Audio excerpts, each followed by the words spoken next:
And as always, we're going to be looking for accurate context, good risk management, and always exercising good patience. Anytime you're talking about fundamentals in a market and direction, fundamentals take a little bit of time to play out. We got crude oil today, kind of trading yesterday's value area really nicely, low to high. That's what we're here for, is to put ourselves in the best success. A trading routine does that, builds that habit, lets you know what to work on, what to reflect on, and what to improve on the next day.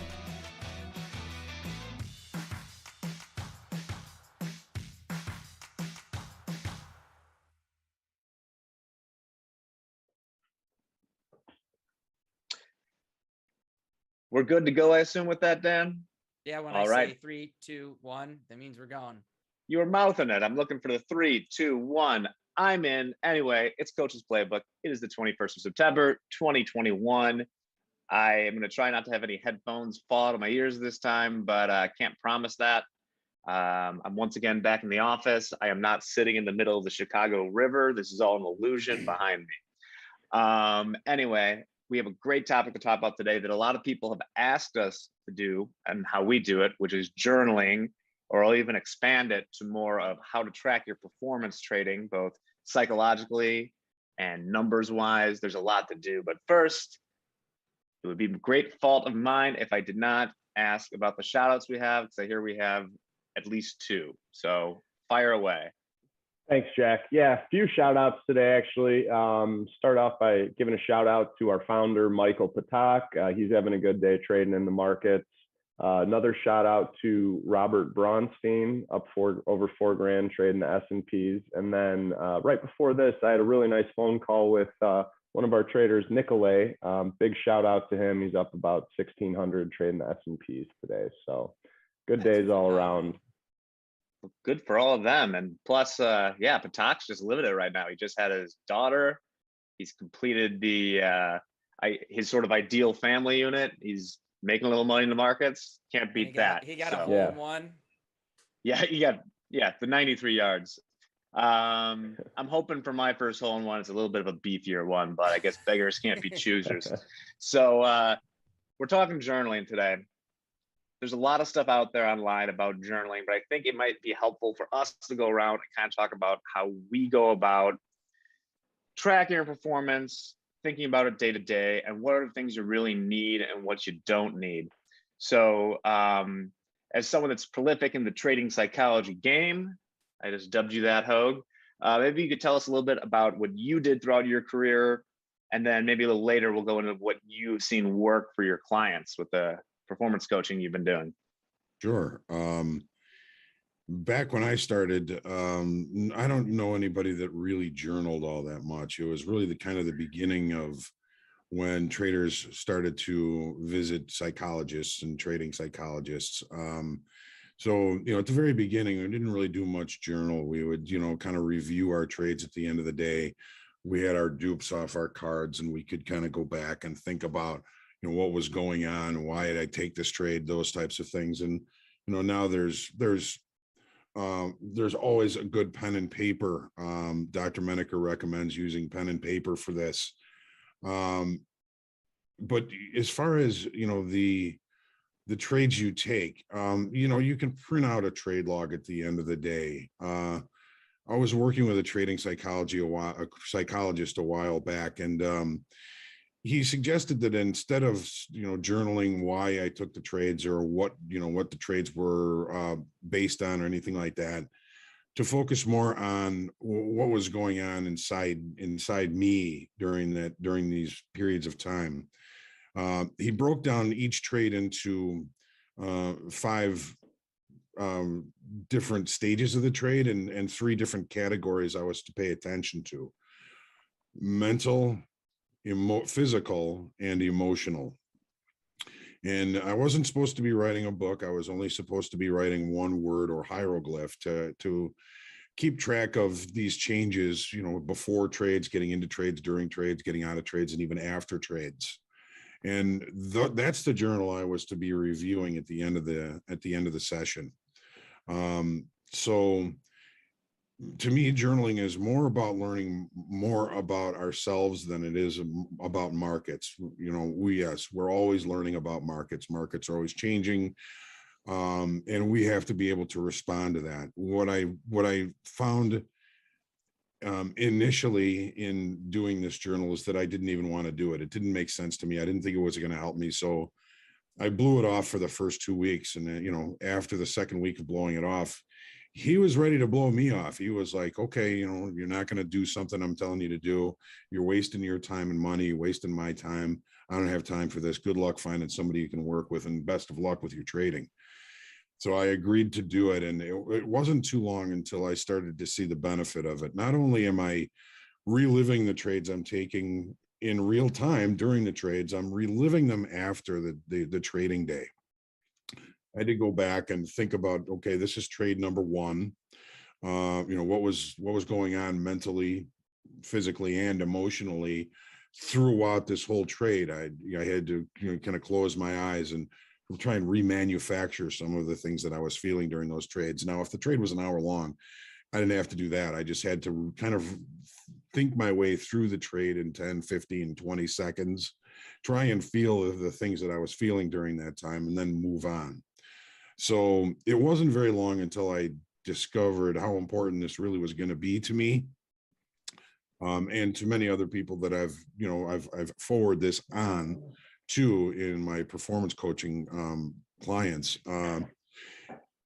There's patterns that you begin to notice. Like for example, one of the most important patterns that I began to notice was confidence in a trade meant that it was a lower probability of success. I found that the trades that made me most nervous tended to be the higher probability trades. And that's just step one of some of the patterns that I started to notice in myself. And when we talk about emotion, and some people say try and control emotions in trading, I think I don't think that that's the right thing to do. I think it's more important to learn how to use your emotions, fears, all of those things to your advantage, because we all know that most discretionary retail traders are never going to make any money. If we're doing what they're doing, we're not going to either. Understand that the fears that you're feeling at certain specific times and situations in the marketplace, know how they're going to react and react differently. And this journal has helped me be able to distinguish, that difference between impulse and intuition. Yeah. Now, one follow-up before I throw it over to Dan and Mick. When you were talking about how you're feeling, is there any elaboration there on what you're talking about, or is it just very objectively how I'm feeling, as opposed to say something shitty happened to me today, and that specifically is what I'm upset about? Does it get that granular? That would go on the mental side. Okay, mental is your mood, your state of mind before getting in, during, after. Anything that's affecting you out of trading goes into the mental column. Physical, you're thinking about getting in the trade. What's happening to you physically? Are you getting nervous? Are your palms sweating? Is your heart rate increasing? Is the hair on the back of your neck rising? All of the kind of spidey sense things that physically come to us. You're in a winning trade, and maybe you're just starting to get really nervous about it. Write it down. Mm-hmm. You don't even have to write the word. Like I have hieroglyphs. If I notice my heart increasing, I draw a heart in the little spot. If I notice that I'm getting more nervous, 3 wavy lines means nervous.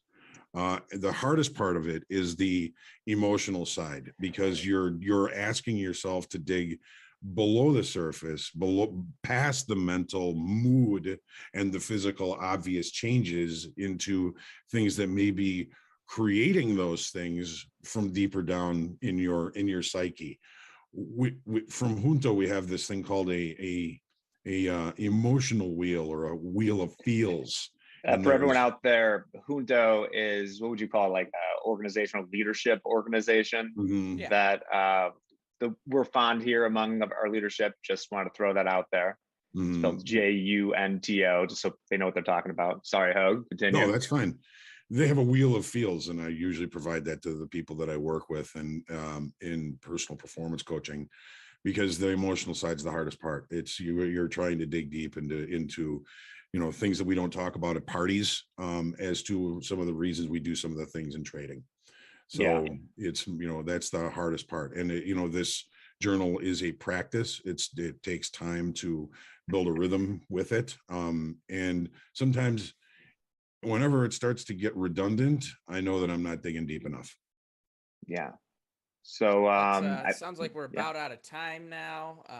Did I put your dog to sleep again? Sarge is snoring in the corner. Well, since Sarge is snoring there, it sounds like you have something you want to get off your chest, Dan. So we'll make this whole. No. I'm just giving John a hard time. Yeah, but why don't we guys, since you're on the mic right now, Dan, if you have anything to add to that shortly, then we'll go to Nick, and then I'll kind of branch out on this. Absolutely. I don't care how long you've been doing this. It really helps to track things. I think the longer you get into this, the more you just start to recognize those feelings. They start to trigger. I think one of the first things for a beginner when it comes to journaling is, you find a common thread, good days and bad days. You'll find this thread that weaves through each and every good day / each and every bad day. You find those things. And it's a practice you have to do day in and day out. I can sit here and here's the last 2 weeks of my journaling. Everything's written down. Everything has a meaning. I can go through each day. I can tell you exactly what was going on at exact times. At 9:18, my system calls for a 7, and I won't even get into my system details, but it's telling me all the little details that I need to be looking at, and everything. There's an order to it. There's my positions get circles, my P&Ls get boxes. Everything's run by time. And everything, like time within what's happening in the middle of that trade too. So anytime I see something tweak or change my system, I'm seeing something new. I'm tracking those by the minute. Really shorthanded stuff. 99% of people, if they look at these, they're probably going to go, "What are you doing? It makes no sense." Even another trader would look at it and think it makes no sense. And it all just started for me when I first started doing anything. I was sitting on the floor and I had a desk drawer that I kept a notebook in, wide ruled, not college ruled. I used the wide ruled notebook so I could write a little bit bigger. I kept it in my drawer, and every single thing I did, I'd say, okay, +5 at 32.5 or whatever the price was. I'm tracking every single little detail, so I know exactly what's going on. So that at the end of the day, I can cross-reference things. I have a written report of what my trades are, and then I'm putting in there what was going on at those times. If you can kind of do that, it becomes instinctual. I think the hardest thing is doing it in the beginning. And then I also do another thing where I have a doc that I just type in every day, lessons learned for today. I'm always trying to track some of these things that I'm thinking about. And it doesn't have to be a daily thing. Maybe it's once a month there's a lesson that I want to put in there. But I can run through these things. And then if I'm struggling or if I'm having a downturn, I go back and I start reading through these bullet points that I've written down for myself. Am I paying attention to this? Am I sticking to this lesson? Have I, gone crazy and keep doing the same thing over and over again? When I read through that, I can start to recognize some of these things. And so that's really how I do it. It's not always perfect. It's not a perfect science. It helps keep me in control though. When you're writing down your P&Ls and you can watch, you're up good money. The next trade, you're like, whoa, I gave up that much in one trade. That's not cool. Yeah. Let's not do that. I like that a lot. I've always admired the way that you do keep all those, like we've talked about Hogue having his journals like Kevin Spacey and Seven or whatever, and you have a little bit of that as well. I have something for the technocrats. I'm going to throw it over to Mick first to hear about his experience with keeping track of his feels and his reels. What you got, Mick? My feels and the reels. So I don't think I'm going to be able to get as detailed as John, in the previous work he's done. But, the whole point of journaling is to maximize your performance, be able to exploit things that you're doing well, and be able to kind of curb things that you're not doing well to, more fine tune yourself. There's so many different ways you can do this. Talking about emotions in real time, tracking trades in real time, looking at things in hindsight, I think just in general, it's about maximizing performance. You are going to have many different ways to do the journaling, and you got to figure out what works best for you. You know, me personally, I was always pretty good about catching things that I was doing wrong, and you know, physical and mental states that I was in where, you know, it led to poor performance. So I wasn't, you know, the type of person that really did so much of the journaling about how I was feeling and whatnot. I was pretty good at keeping that in the back of my mind and knowing, you know, hey, when I'm like this, I can't do this. I think, you know, for me, journaling was something, you know, that I was doing every day. It was more so journaling on the markets, and preparing after the close for the upcoming session. So my journaling mostly consisted of, you know, important levels, previous day's high, previous week's high, previous day's low, previous week's low, you know, any swing levels. So mine was more aside of looking at my performance and P&Ls for the journaling. Most of my journaling consisted of making myself well aware of market levels in order to be able to react more so than think about things when a market went to a certain area. Instead of wondering what I was going to do with it, I had already planned ahead what I would do at that level. So that's kind of what, you know, that's the important part of journaling for me personally. Yeah. And I think that bridges into kind of what I've been trying to do as far as journaling, which I think takes it even one step further. So I'll throw it out there. This isn't for everyone, but if you're kind of an absolute numbers person, technocrat, there's so many, we know trading's a performance thing, and there's so many numbers that you can see each day as far as your number of trades, your P&L. Ultimately, we're just trying to boost that P&L up. A million different stats like that you can plug into a spreadsheet every day. What I would suggest in sort of my version of journaling is you add either, it could be 5 to however many you want, variables. They can be dummy variables, yes, no variables that are about you and how you feel. For instance, how many hours did you sleep that night? Did you exercise that day? What sort of substances did you ingest? I'm serious. You put in things like that, and then if you're vigilant about doing all those things, you know what? At the end of it, you can find some regression correlations between certain things you're doing and what's responsible for better performance, right? Other things you could throw in there if you want to make it more technical is special days and stuff. Find out, how have I been doing on unemployment Fridays, right? Do I have a positive expected value there? What's happening? Why is that? Those are all kinds of things that you will only learn from the journal, because those are the things you can download all the data from the CME, but it won't tell you how you did back then. So if you're not keeping track, you kind of, will you get better over time? Probably. But, you know, it's like what they say, it's practice just makes permanent, right?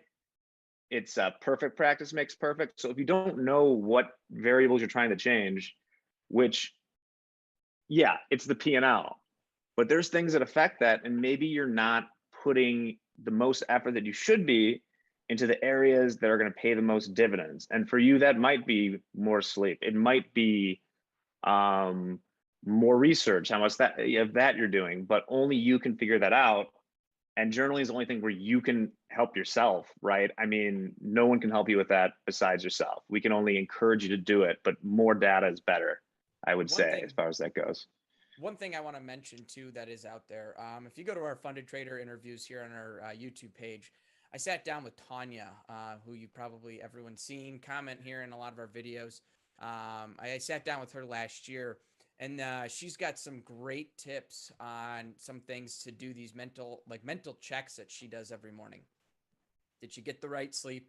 You know, is everything checking out? If it's not, she knows that she has this mental health scale that she rates herself on, which phenomenal. I don't think I have the courage to do that sometimes, but I highly recommend give that video a watch. It's right here on our YouTube page, so make sure you check that out.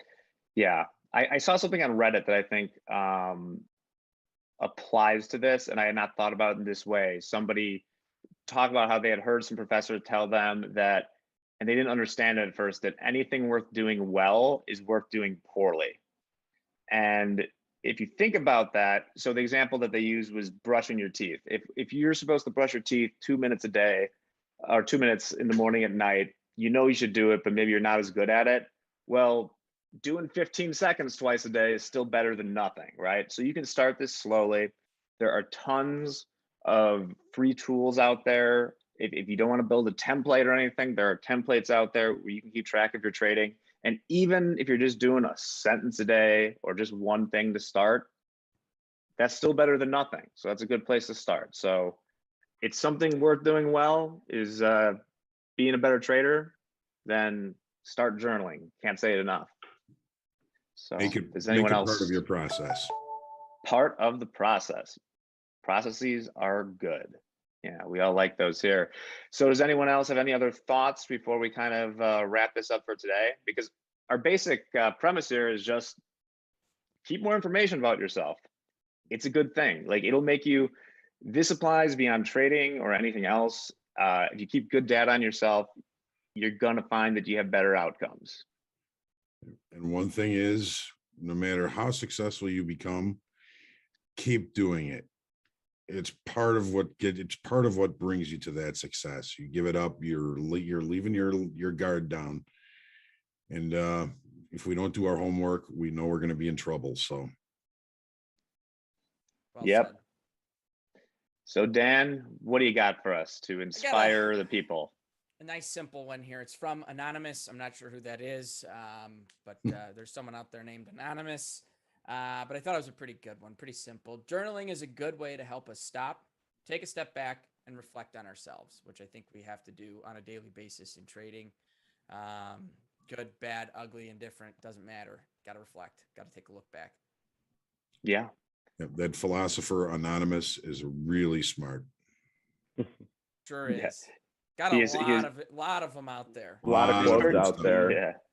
Yeah. This person is so smart in this instance that they just said it is good, and then the Merriam definition of journaling. So I appreciate that. That's an efficient process as well. So everyone, will be back next week with a new topic.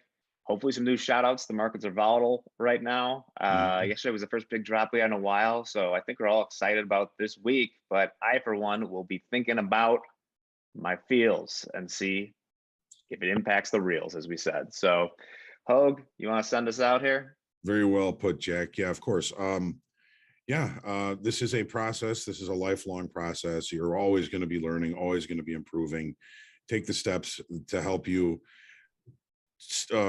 shorten that learning curve. The learning curve is going to be going on forever, but the more you can know about yourself, the better off you're going to be.